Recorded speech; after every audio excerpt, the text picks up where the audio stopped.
vastum ubique silentium, deserti colles, fumantia procoltecta, nemo exploratoribus obvius.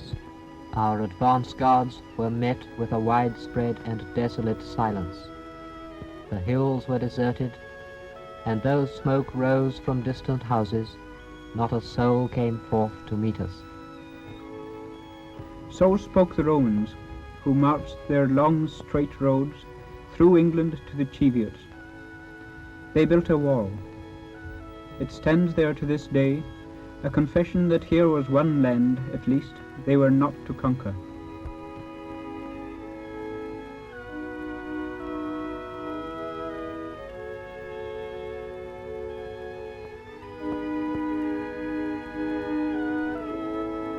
Mountains, lochs, moors and marshes, cold, cloudy, heavy with rain. It offered to its inhabitants only a meagre living from the faces of the braes, the roots of the hills, and the rough stony wastes, coarse pasture for sheep, shallow soil for crops, heather for their roofs and peat for their fuel. The land bred a stern and hardy race, toughened by the struggle for existence on its ungrateful soil.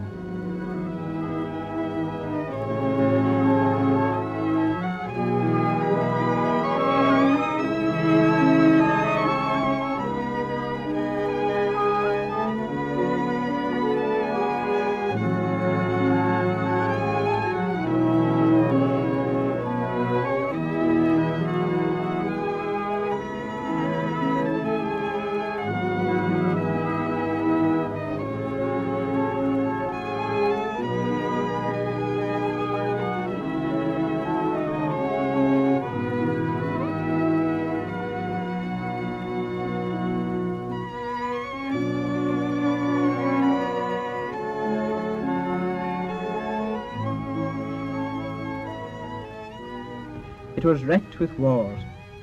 Across its landscapes rose many castles and keeps, guarding the bridges and the passes, protecting the precious crops the enemy came to destroy. Edinburgh, Stirling, Linlithgow, Dumbarton Rock, the border keeps, they stand there still today. Ruins which changed hands 100 times as victory chanced to the English bow or the Scottish spear, and which yet bear manifestations of having been places of strength and terror. As time passed, the people of this land made for themselves a simple but individual civilization. Their communities were very small, for they were limited by the fertility of the land. The binding factor in these communities was the family. So in crofts, farmsteads and townships, they made their own customs and traditions and their own culture. From these people came Robert Burns, and it was their life that he celebrated. To make a happy fireside climb, to wains and wife, that's the true pathos and sublime of human life. Their forthright nature demanded a religion which allowed for a personal relationship between God and man, a religion whose worship and code of duty fitted the hard realities of their daily life.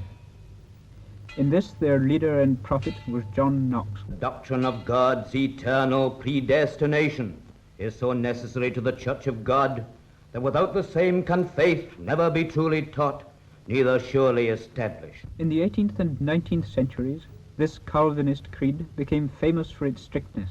The elders of the Kirk could summon and punish all those who defiled the Sabbath with worldly activities. It was sinful to feed the cattle, to draw or carry water. Fishermen might not touch their nets nor their boats before midnight on the Sabbath. Children were not to play, not even fires were to be lit. To attend the kirk was compulsory.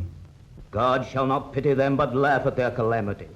The righteous company in heaven shall rejoice in the execution of God's judgment and shall sing while the smoke rises up forever. But from this religion, which made the Scots Sabbath famous the world over, came, too, the grace and simplicity of the metrical psalms, which you may hear sung in many a Scots kirk today.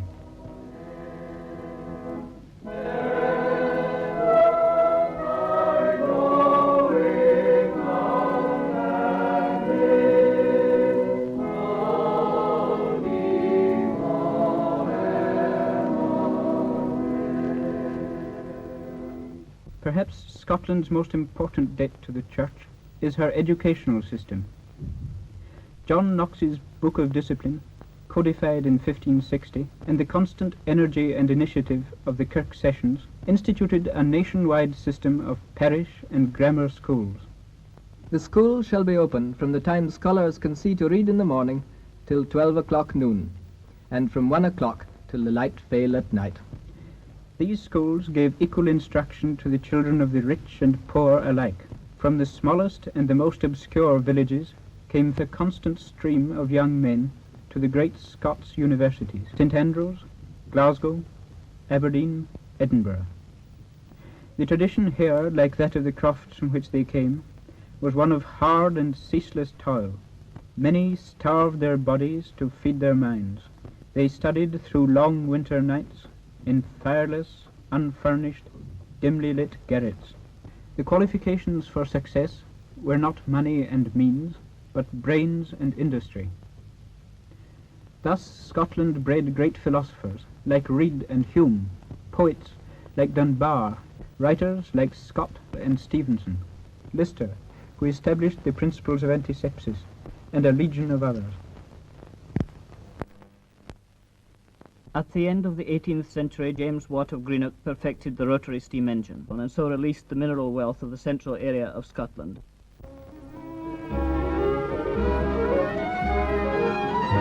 The Clyde was dredged and widened. Clydebank became the world's shipyard.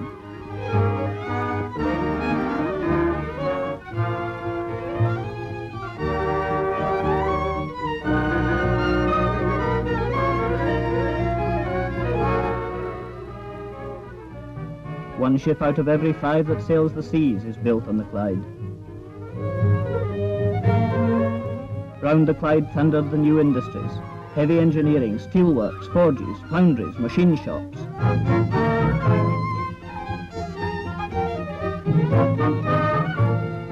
From Forth to Clyde, the face of the country was utterly changed.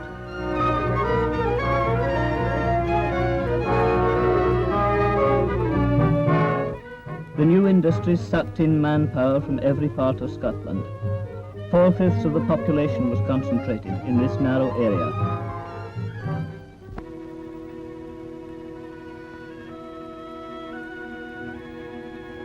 But these people, crowded together in the smoke and sound of the drumming factories, were of the same stock as the crofters, the shepherds and the fishermen. Behind every Glasgow family, they say, you will find a croft, a farm or a fishing village. I think we'll do the same this year again. Oh, they did pretty well, these five. I was pleased to see them winning the cup. It's the first time a second division team's won the cup. They might go a lot further than that. They're not like a lot of the wee teams that bust up the cupping. They're consistent. The Scottish industrial workers still had the best qualities of the peasant, the same hardihood, the same ability. They were inventive. They made new things. They improved on them. In engineering shop and shipyard, they bred great craftsmen.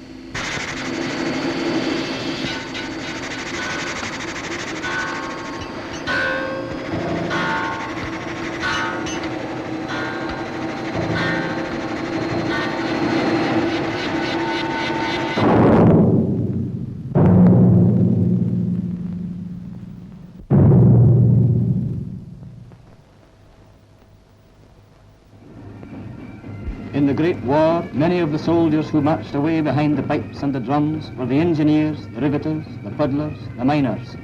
They carried with them to Festubert, to Beaumont Hamel, and to the Somme, the fighting traditions of Bruce and Wallace, of Outram and Gordon.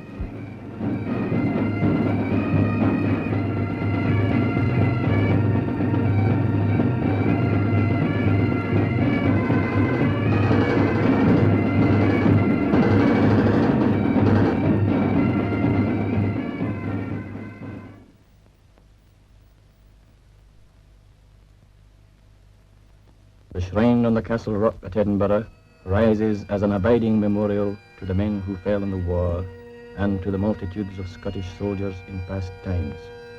The adventurers who fought with Gustavus Adolphus or became admirals and generals in the service of the Tsars. The dead of Bannockburn and Culloden, of Lucknow and the Heights of Abraham.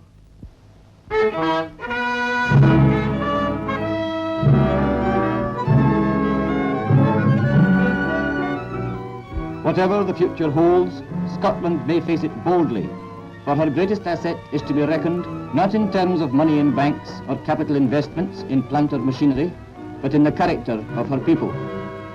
So today, in the roar of a Glasgow football crowd, you may well observe the vigour and the enthusiasm, the ambition and the unconquerable determination of the Scottish race.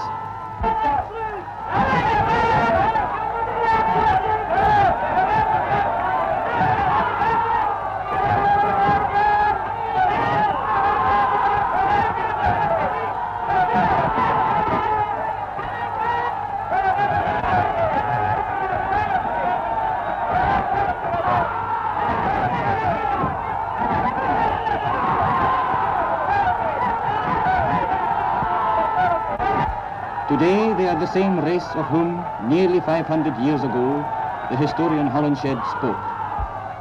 Thereunto we find them to be courageous and hardy, offering themselves often unto the uttermost perils with great assurance, so that a man may pronounce nothing to be over hard, or past their power to perform.